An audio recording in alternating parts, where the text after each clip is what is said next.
Pa dyshim që qeveritë e majta nuk japin garancione të fuqishme për partneritete si kombe.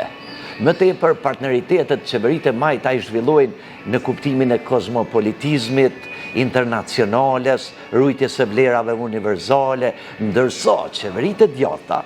që sigurisht janë qeveri që baze kanë shtetin,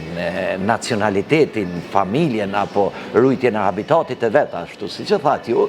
ato janë më të besueshme në raport me qeveritë e djatha që janë në Shtetet e Bashkuara, sepse tash nëse i krahasojmë qeverinë e mëparshme me qeverinë e tanishme, mos t'i shikojmë emnat, se na kemi paragjykime pozitive për Bidenin, sepse ka qenë një njeri shumë i merituar, kemi paragjykime për Trumpin, që në momentet saktuara ka bo edhe deklarata kontraverse, mirë po sidoqoftë unë besoj në raportet me republikanët shumë, sepse me republikanët, sepse me republikanët edhe Shqipëria ka fitu më shumë.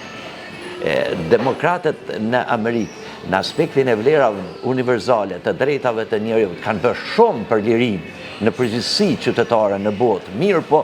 nuk janë qeveri që marrin vendime të vështira. E ata republikanët Amerikan e kanë futur edhe Shqipërinë në NATO. Republikanët Amerikan, sado që punën e madhe ka bërë administrata Clinton, ardhja e Bushit në Shqipëri, deklarata e tij se Kosova është e pavarur, ishte